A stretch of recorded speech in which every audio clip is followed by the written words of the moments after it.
नमस्कार। मैं डॉक्टर सुवर्णा गाडू। आज आपको मैं मुंशी प्रेमचंद लिखित माता का हृदय यह कहानी बताने जा रही हूँ। मुंशी प्रेमचंद का नाम तो आप लोग जानते ही हैं। प्रेमचंद अत्यंत प्रख्यात है। पहले भी आप लोगों ने इनकी कहानी पढ़कर आप लोग आए हैं, अच्छे हैं। इन्होंने कहीं कहानियाँ, उपन्यास लिखे हैं। मुंशी प्रेमचंद जी का जन्म उत्तर प्रदेश के वाराणसी के नजदीक एक नमही नामक गांव में 1880 में 1880 इस ईस्वी में इनका जन्म हुआ था। बचपन का नाम इनका धनपत राय था और बाद में ये मुंशी प्रेमचंद जी से प्रख्यात हुए और इनकी मृत्यु 1936 है।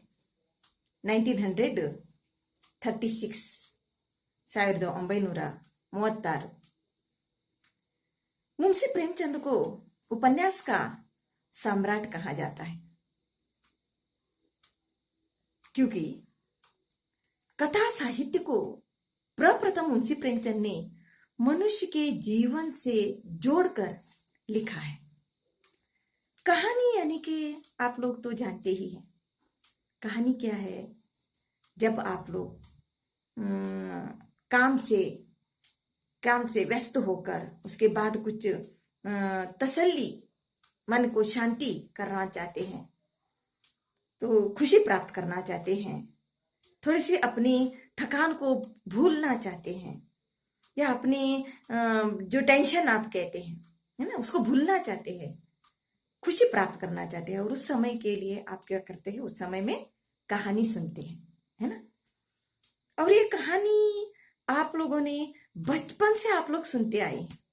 आप लोगों ने जब बचपन से ही आप लोगों ने सुना होगा कैसे नाना नानियों से कहानी सुनी होगी, माँ से आप लोगों ने कहानी सुनी होगी, है ना। अड़ोस पड़ोस के गांव के बड़े बुजुर्ग जो है उनसे कुछ कहानी सुनी होगी। और ये भी कहानी कब सुनी है?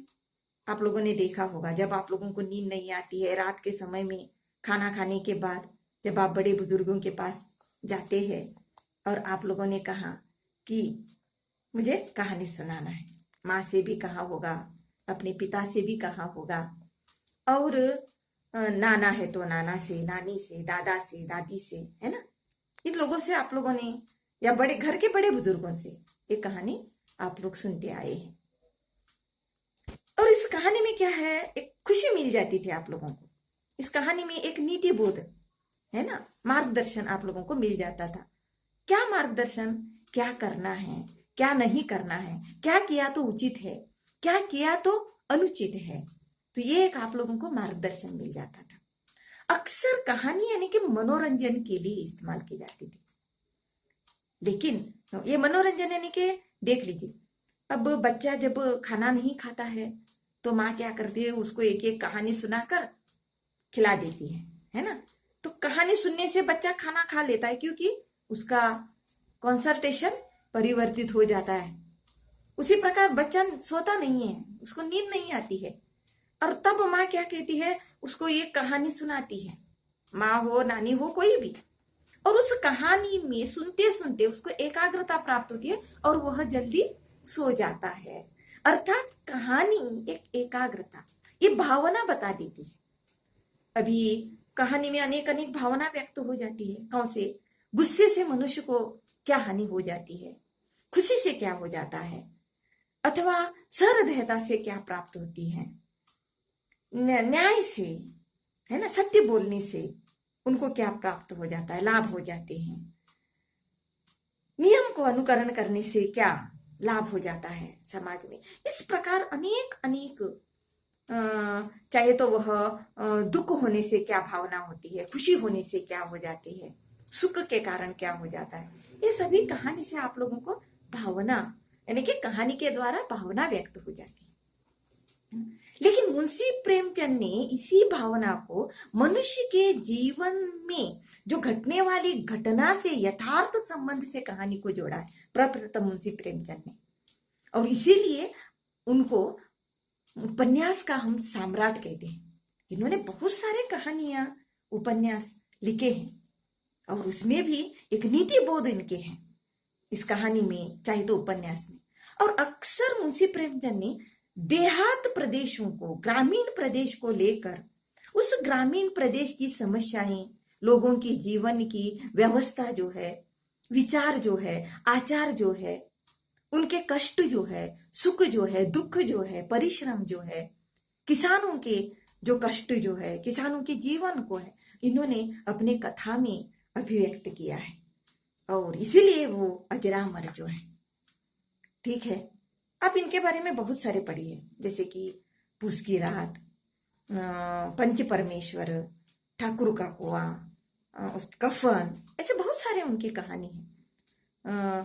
उपन्यास में आप देख लीजिए, गोदान तो सर्वश्रेष्ठ उपन्यास है, निर्मला है, कर्मभूमि है, गबन है, बहुत सारे उनके उपन्यास जो है। ठीक है, इनमें से आप लोगों को विशेष रूप से युवा समस्या को, स्त्री समस्या को, कृषि समस्या के, गांव में किस प्रकार के समस्याएं हैं, धोखा जो है, अशिक्षितता के कारण क्या हानि हो जाती है, इसके बारे में उन्होंने अपने विचार को प्रस्तुत किया है। आज मैं आपको माता का हृदय यह कहानी बताने जा रही हूं। इस कहानी में माधवी नामक कथानायिका जो है, माधवी एक विधवा स्त्री है। उसके पति गुजर कर 22 साल हो गया है और अकेली विधवा स्त्री अपने बेटे की वह परवरिश करती है, पालती है, पोसती है, उसको पढ़ाती है और बेटा अब बड़ा हो गया है। बड़ा होने के बाद वह एक स्वप्न देखती है कि मेरा बेटा बड़ा होते ही मैं खुशी से अपना जीवन बिताऊंगी, कष्ट का जीवन मेरा दूर हो जाएगा, इस प्रकार वह सोचती है। तभी एक घटना घट जाती है कि उसका बेटा आत्मानंद जो है, उस आत्मानंद को पुलिस पकड़कर ले जाती है। उसको पता नहीं है कि उसके बेटे का कसूर क्या है, किस लिए उसके बेटे को पुलिस पकड़कर चले गए हैं, ये उसको मालूम नहीं है। लेकिन वो तो नहीं जानती है कि बेटे ने कुछ गुनाह किया है, सही। लेकिन जब स्कूल में जाते थे, सब अध्यापक उसको बहुत चाह से देखते थे, उसके बेटे को, आत्मानंद को। अड़ोस पड़ोस अत्यंत खुशी से उससे मिलते थे। आत्मानंद देख के सभी को अभिमान हो जाता था, गांव के लोगों को, गली के लोगों को, बाजू के लोगों को, स्कूल के अध्यापकों को, उनके मित्र को, सहपाठियों को। आत्मानंद का नाम लेते ही वो खुशी से खिल जाते थे। उसका कोई कसूर नहीं था और उसके माँ माधवी ने भी आज तक नहीं जाना कि आत्मानंद ने ऐसी कोई गलती की है। उसके मन में एक प्रश्न उठता है कि मेरे बेटे का क्या कसूर है कि पुलिस ने उसको पकड़कर वह जेल में उसको डाला दिया है। वह जाती है, एक उसको आशा रहती है कि मेरे आत्मानंद बहुत अच्छा लड़का है, वह छुटकारा मिल जाएगा, उसको छूट जाएगा, बेगुनाह साबित होकर वह वापिस आ जाएगा। इस प्रकार उसके मन में रहता है और वह वही दिन की इंतजार करती है। लेकिन वो दिन भी आ जाता है कि आत्मानंद के बारे में जो कानूनी कार्रवाई चलती है और उसके बारे में जजमेंट सुनाया दिया जाता है। वह क्या है कि 8 साल तक कड़ी सजा में आत्मानंद को कारागृहवास का सजा मिल जाती। उस सजा को सुनकर माधवी बेहोश हो जाती है कि 8 साल तक उस आत्मानंद को सजा दी है। कसूर तो क्या है? किसी से झूठ बोला है उसने, किसी को मारा है, किसी दंगा फसाद में गया है, वो किसी को काटा है? नहीं, कुछ भी नहीं। ऐसा कोई है तो आत्मानंद को सजा दी थे, वो खुशी से मान लेते थे। लेकिन उसका कसूर भी कुछ नहीं है। वो एक अत्यंत देश प्रेमी था, सत्य बोलने वाला आदमी था, उसको झूठ बोलने के लिए नहीं आता था, देश प्रेमी था। यही उसका कसूर है कि उसके लिए उसको पकड़कर जेल में 8 साल तक कड़ी सजा उसको दे दी है। वह सोचती है, बहुत रोती है, बेहोश होती है वह सुनकर। लेकिन कैसे वो घर में वापस वह आ गई उसको मालूम नहीं, क्योंकि लोगों ने उसको उठाकर घर में लाकर रखा दिया गया था। रो रो कर भी कितने दिन तक रोएगी। बिना खाए पिए आत्मानंद के विचार में, चिंता में वह मग्न होकर दुखी हो जाती है। लेकिन रोते रोते भी मनुष्य क्या कर सकता है? कुछ हासिल कर सकते हैं क्या? नहीं है। वह सोचती है कि आत्मानंद को, एक तो अन्याय तो हुआ ही है। आत्मानंद एक अच्छा आदमी है, अच्छा नागरिक है, स्वतंत्र देश प्रेमी जो है, कोई कसूर नहीं था, लेकिन वो रो कर भी क्या करेगी। तब एक रात वह ऐसे ही रोते, बिना खाए पिए भूखे पेट में वह ऐसे ही कहीं दिन गुजर जाते हैं और एक रात वह घर से निकल जाते हैं। आज तक वह घर से कहीं भी निकली नहीं थी। औरत विधवा थी, लेकिन इस मन में ठान कर वह रात से घर से वह रात को निकल जाती है। अब यहाँ एक इस कहानी का भाग समाप्त हो जाता है। अब कहानी के दूसरे भाग यह है कि लखनऊ बहुत बड़ा शहर जो है, लखनऊ में एक बहुत बड़ा सा इमारत है और इस इमारत में बहुत बड़ी पार्टी होती है। किसी के दावत जो है वह उन लोगों की दावत जो है कि जिनको कचहरी में तरक्की मिली है, उनकी नौकरी में प्रमोशन मिला है और उस प्रमोशन के तरक्की के कारण उन्होंने खुशी से अपने सगे संबंधियों को, मित्रों को, कचहरी के लोगों को वह दावत दी है। माधवी भी उस दावत में पहुंच जाती है। दावत में क्या है, बहुत जैसे जैसे मन चाहे, जैसे खाना है पीना है, कोई खाने वाले खाते हैं, पीने वाले पीते हैं, गाने वाले गाते हैं, नाचने वाले नाचते हैं, रंग बिरंगीन मांस मदिरा सब कुछ वहां है। जिनको जो खाना चाहिए वो खाना है, सब कुछ होता है, पार्टी चलती है। जिनको शुभकामनाएं देने हैं तो शुभकामना देते हैं कि पार्टी किसकी है, मिस्टर बागची की। वो पुलिस ऑफिसर है, मिस्टर बागची को तरक्की मिली है, वो खुश है और जिसके कारण इन्होंने यह दावत रखी थी। अब दावत में सुबह यानी के दावत का कार्यक्रम जो है समापन होने के आ जाता है। गाना समाप्त होते, खाने वाले खाकर चले जाते, एक एक एक एक करके उस दावत से निकल जाते हैं, फंक्शन के पार्टी से। तब एक एक एक एक खिसल जाने के बाद मिस्टर बागची है वह बैठा हुआ रहता है। एक एक एक एक चले जाते हैं, खाली हो जाता है हॉल, लेकिन एक हॉल के कोने में एक बूढ़ी औरत बैठी रहती है। बागीची की नजर उस औरत पर पड़ जाती है और वह कहता है कि तुमने खाना अभी तक नहीं खाया है क्या? वह कहती है कि खाना खा लिया। तो घर क्यों नहीं जाती? तब वह बता देती है कि जाऊं भी कहाँ, मैं कोई नहीं है अपना, जो एक बेटा था वह भी हाथ से चला गया। इस प्रकार वह कहती है। तो क्या करना है, कोई काम किया है तो मिला तो मैं काम करती थी। अब बागची सोचता है कि वो काम मांगने के लिए आई है, ठीक है तुम बच्चे को खिलाने का काम करती है क्या? तो वह ठीक है कहती है।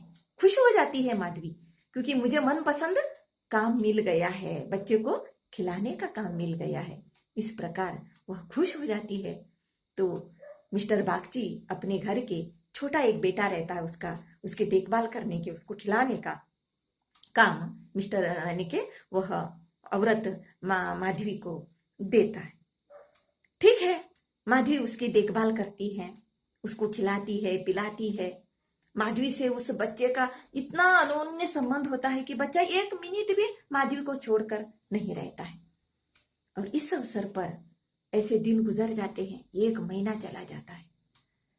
मिस्टर बागची की पत्नी जो है मिसेस बागची, वह एक जड़मती जो रहती है। वैसे तो भारी शरीर, आलसी भी है, लगातार सोई रहती है और थोड़ी सी कमजोर भी है, काम करने के लिए होता नहीं, यहाँ तक अपने बेटे को उठाने के लिए भी उससे नहीं होता है, लगातार सोती हुई रहती है। थोड़ा कमजोरी के कारण भी हो सकता है। इस प्रकार जो है घर में नौकर चाकर जो है, तो बच्चे ने बाप का तो नाम दे मुख तो देखा ही नहीं है, माँ तो इस प्रकार की है, उठाती भी नहीं उसको, तो बच्चे को माँ बाप दोनों माधवी हो जाती है। माधवी को देखते ही वह छलांग मारकर उस पर चला जाता है, उसके साथ खेलता है, हंसता है, नाचता है। और माधवी इसके नटखट में इतनी रम जाती है कि अपने आप को भी भूल जाती है कि वह खुद माधवी का बच्चा बन जाता है। ठीक है, ऐसे ही समय गुजर जाता है। एक दिन माधवी को अपने घर जाने का समय मिल जाता है। उसके बीच में माधवी सोचती है कि बच्चा थोड़ा सा बढ़ने के लिए गया है तो उसको खिलौना चाहिए, खेलनी चाहिए। तो इसीलिए वह मिसेस बागची से कहती है कि एक खिलौना इस बच्चे को लाना है, एकलौता बच्चा है, आप इतने सब कुछ करते हैं, एक खिलौना क्यों नहीं लाते हैं, 40-50 रुपए हो सकता है। तब ये बात सुनकर मिसेस बागची के चेहरा सिकुड़ जाता है, मुरझा जाता है। वह अत्यंत नर्वस होकर बता देती है कि क्या कहूं, हमें पैसे की कमी है, दिन गुजरना ही मुश्किल हो गया है। ये बात सुनकर माधवी को अचरज लगता है, अरे इतना बड़ा अफसर जो है और पैसे की कमी कहती है, उसमें भी वह घूस खाता है। तो ठीक है, क्या कहती है आप, पैसों की कमी, आपको क्या कमी है, एक लौता बेटा है, एक 40-50 रुपए खर्च करके खिलौना ला सकते हैं उसको। तब मिसेस बागची कहती है कि कहूं भी क्या कहूं, खोले तो अपना ही पोल खोल जाता है। वो कहती है कि मैंने कई बार उसको कह दिया, अर्थात अपने पति को, कि रिश्वत मत लीजिए, ये रिश्वत का पैसा जो है अच्छा काम नहीं आता है, वो भाता नहीं है, सभी को पचता नहीं है। मुझे ही देखो, स्वस्थ नहीं रहती है, बार बार क्या होता है पता नहीं है। इतने अब तक 4 बच्चे हो गए, कोई भी बचा नहीं है, छोटे छोटे स्वस्थ थे, अचानक गुजर जाते हैं। ये पता नहीं, मैंने इनको कहा है कि घूस मत लीजिए, रिश्वत मत लीजिए, दूसरों के कष्ट के वो पैसा लेना कभी भी पचता नहीं है, वो लाभ नहीं होता है, उससे वो दिक्कत नहीं करती है। तो इस प्रकार वह बता देती है, लेकिन क्या करे, उनके पहली पत्नी जो है, उनकी 5 लड़कियां हैं, उनकी शादी भी करना है और उसके लिए 25,000 तक खर्च भी हो जाएगा, इसका भी तो करना चाहिए। अब देख लीजिए, हाँ ध्यान रखिए कि मुंशी प्रेमचंद ने इससे 100 साल पहले, है ना, 120 साल पहले यह उनके उपन्यास कहानी लिखी थी, और 120 साल के पहले 25,000 यानी कि आप लोग आज वह करोड़ के मामले में आ जाता है ना, लेट्स टुगेदर। तो इस प्रकार ये ध्यान में आप लोगों को रखना चाहिए। हाँ, तो 25,000 तो इकट्ठा करना है, उनके शादी की भी तय करनी है, व्यवस्था करनी है। तो माधवी सोचती है, वो मग्न हो जाती है, चिंता में पड़ जाती है, अरे बाबा इतना दिखावा है, ये तो इतना घूस खाते हैं कि कोई तो खेती में पहले धान ला कर देता है, कोई मिठाई ला कर देता है, कोई रबड़ी ला कर देता है, कोई फल ला कर देता है, फूल ला कर देता है, मंडी में 100 रुपए केजी बिकने वाले इसको 10 रुपए में देते हैं। इस प्रकार वह रिश्वत लेता है, और ऐसे आदमी को पैसे की कमी कहे तो क्या कहे भगवान। इस प्रकार माधवी सोचती है, तो खुश, मैं ही खुश हूं, किसी का एक पैसा नहीं लेती है। तो यह उसको लगता है, देख लीजिए, भगवान ने ऐसे लोगों को कभी भी सुखी नहीं रखा है, रिश्वत लेने वालों को, दूसरों के कष्ट के मेहनत के पैसों को खाने वाले, हड़पने वाले लोगों को कभी भी भगवान ने सुखी नहीं रखा है। ये माधवी सोचती है। ठीक है, माधवी खुश हो जाती है। अब ऐसे ही कुछ समय गुजर गया है। गुजरने के बाद अब माधवी को अपने घर जाना पड़ता है। 2 दिन के लिए छुट्टी लेकर माधवी अपने घर चली जाती है। तब क्या हो जाता है, यानी कि बच्चा रो धोकर धांधला मचा लेता है, क्योंकि माधवी के अलावा वो किसी के साथ रहता ही नहीं है। उसको संभालना इतना मुश्किल होता है, न किसी नौकरों के साथ आता है, न किसी अपनी माँ के पास जाता है, वो तो खुद अपने घर वालों के पास जाता है। तब क्या हो जाता है, यानी कि मिसेस बागची उसके घर से बाहर आंगन में ले जाने के लिए नौकरानी को बता देते हैं कि थोड़ा खुला हवा में वह खेले। अब नौकरानी उसको आंगन में लेकर जाती है और आंगन में घास में उसको बिठाती है। वहां पानी आई हुई रहता है। उस पानी में बुदबुदाता हुआ, थपथपाता हुआ वह पानी में खेलता है। नौकरानी का ध्यान नहीं है, 1 घंटे तक वह दूसरों से बातें करती रहती है और 1 घंटों तक पानी में खेलता रहता है। अब ये ठंड में रहने के कारण उसको सर्दी चढ़ जाती है, बुखार आ जाता है और वह बुखार इतना पड़ जाता है यानी कि वह बेहोश हो जाता है, खर्राटे लगता है, सांस लेने का बहुत मुश्किल हो जाता है उसको। डॉक्टर को बुलाया जाता है, उसकी इलाज हो जाती है। अब यह सूचना माधवी को मिल गई। माधवी को कहाँ भेजा जाता है? माधवी भाग भाग कर आ जाती है। अब देख लीजिए, लड़के की तबीयत ठीक नहीं है, छोटा लड़का जो है खाता नहीं पीता नहीं है, इलाज तो हो रही है, डॉक्टर कर रहा है, लेकिन माधवी आंख मूंदे बिना दिन और रात जागरण करते हुए उस बेटे की ख्याल करती है, देखभाल करती है, जिससे बच्चा थोड़ा थोड़ा स्वस्थ होने के लिए आ जाता है। देख लीजिए, माधवी ने अपने बेटे के बदला लेने के लिए उस बागची के वह घर में आई थी माधवी।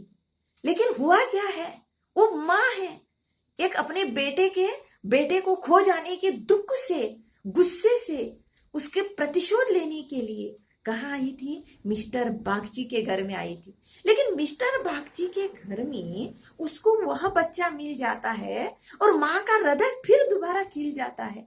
माँ अपने आप को भूल जाती है, उस बेटे को अपना बेटे के रूप में इतना वह ध्यान देती है, सोती नहीं है, दिन रात जागरण करते हुए इस बेटे के ख्याल करती है और इस प्रकार बेटा सुधर जाता है। अब मिस्टर बागची को पता चल जाता है, आज जो बच्चा बच गया वह किसके कारण बचा है? केवल वह माधवी के कारण बचा है। पति पत्नी दोनों ठान लेते हैं, विचार कर लेते हैं और माधवी को बुलाते हैं और बुलाने के बाद कहते हैं कि आज से मैं इस बच्चे को मैं तुम्हारे सुपुर्द करता हूं, अर्थात तुम्हारे हाथ में मैं देता हूं। तुम ही उसके माँ हो, तुम ही उसको पालो पोसो, उसका चाहे तो हम खर्च देंगे।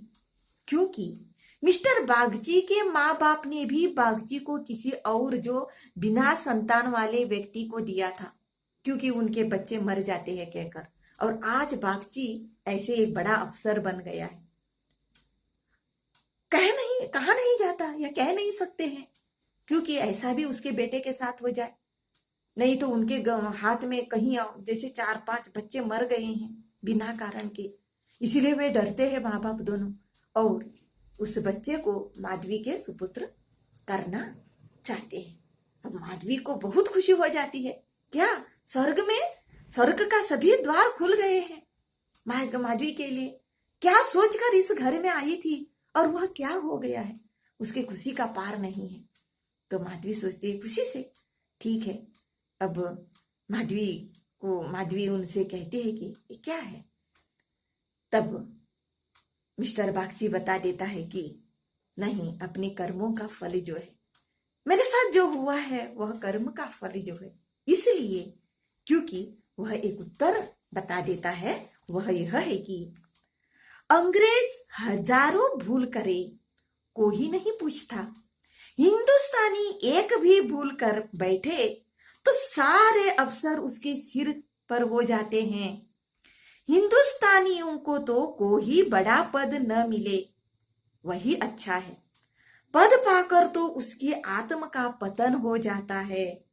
उसको हिंदुस्तानियत का दोष मिटाने के लिए कितनी ही ऐसे बातें सहन करनी पड़ती है जिनका अंग्रेजों के दिल में कभी ख्याल नहीं पैदा हो सकता या संशय न हो सके, तो बोले वह स्वीकार करते हैं।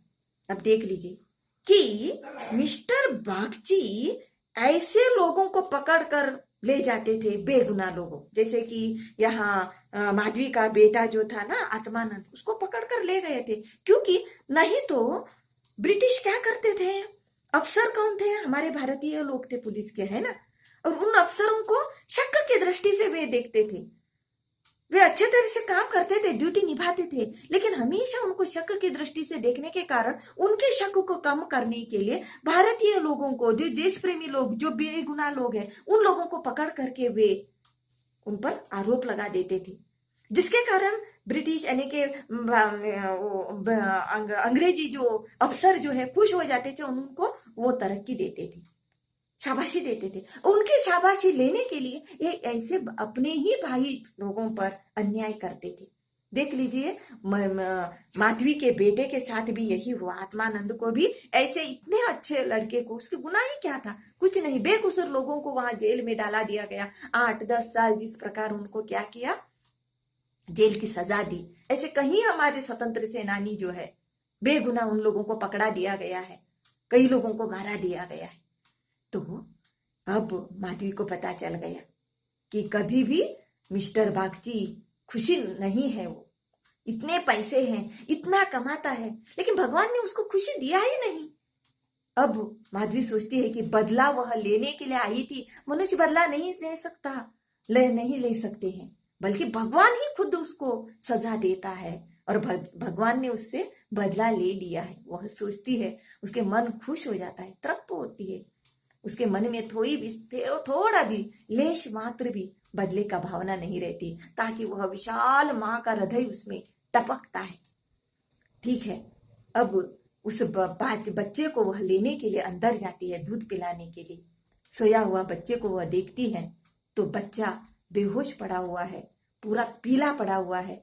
आज तक ऐसा चेहरा बच्चे का माधवी ने नहीं देखा था। उस दृश्य को देखकर माधवी जोर से चिल्लाती है, ऐसी चिल्लाती है कि उसका हृदय ही फट गया है।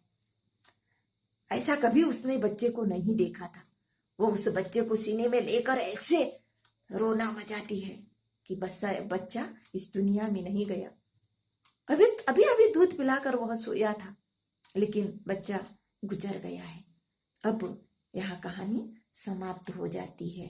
देख लीजिए, माधवी क्या है कि एक माँ है। माँ का हृदय कैसा रहता है अपने बच्चों के लिए, है ना? कि जब बच्चे भूखे रहते हैं तो माँ को ज्यादा भूख लग जाती है ना? बच्चे भूखे रहे तो बच्चा गिर जाता है तो ज्यादा चोट बच्चे से माँ को लग जाती है, माँ को चोट हो जाती है। आप लोग कॉलेज में आते हैं, स्कूल में आते हैं, बिना खाए पिए आ जाते हैं, लेकिन माँ को वहां हृदय तड़पता रहता है कि मेरा बच्चा भूखा है, उन्होंने खाया नहीं है। अब जाते जाते ही उनको खाने की थाली परोस कर देते हैं, पीने के लिए देती हैं। अब स्कूल में आते ही जल्दी जल्दी भूखे पेट तो जल्दी उठती है, वो तैयार करके देती है ना? ये माँ जो है, और माँ कभी भी प्रतिशोध नहीं लेती। उसको कितना भी गुस्सा आ जाए, उस गुस्सा में प्रेम का जैसे वह खुशबू उसमें आ जाती है। उस गुस्से में प्रेम की खुशबू रहती है। उसको कितना भी निचोड़ने का प्रयास क्यों ना करे, उस निचोड़ने में वह सहृदयता उसकी मिल जाती है। वो रस टपकता है, प्रेम का रस, वात्सल्य का रस उस निचोड़ में वह टपकता है माँ के हृदय से। और वही मुंशी प्रेमचंद ने बताया है। वह हमारी माँ जो है, हमें जन्म दी हुई भी माँ है, और हमारी देश की माँ भी जो है। इस देश में अपने देश द्रोही करने वाले बच्चे भी जो है, उनको भी वह सहती है।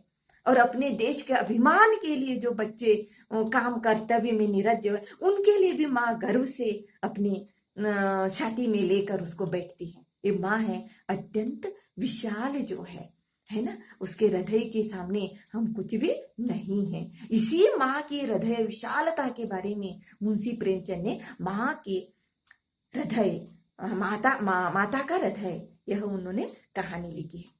इस कहानी में आप लोगों ने माता के हृदय के बारे में जान लिया है।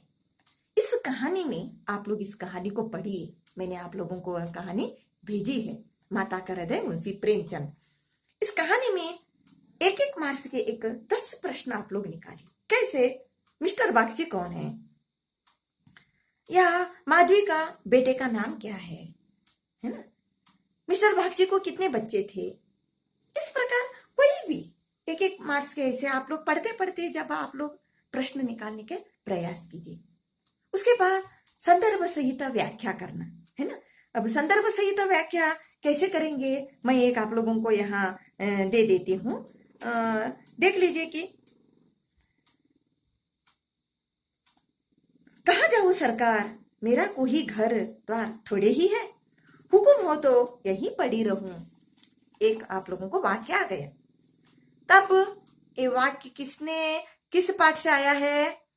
कि मुंशी प्रेमचंद लिखित माता का हृदय कहानी से यह वाक्य लिया है।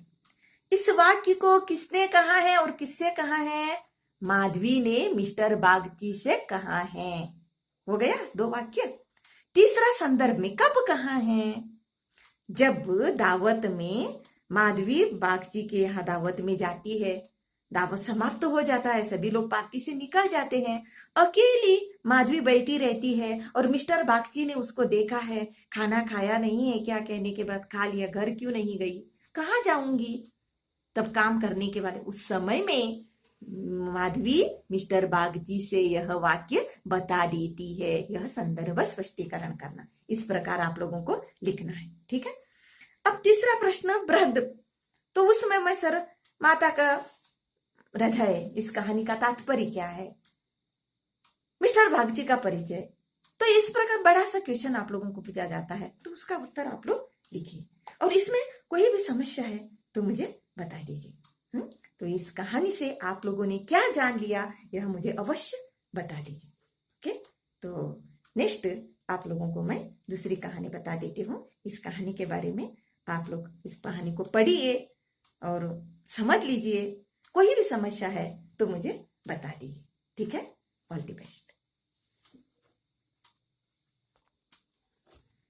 आपको यह कहानी कैसी लगी, अपने विचार जरूर लिख भेजिए, मुझे उसके इंतजार भी रहेगा। और मेरे इस चैनल को सब्सक्राइब करने में मत भूलिए, अवश्य अपने मित्रों को भी शेयर कीजिए। अगले हफ्ते में मिलेंगे। ओके, बाय, नमस्कार।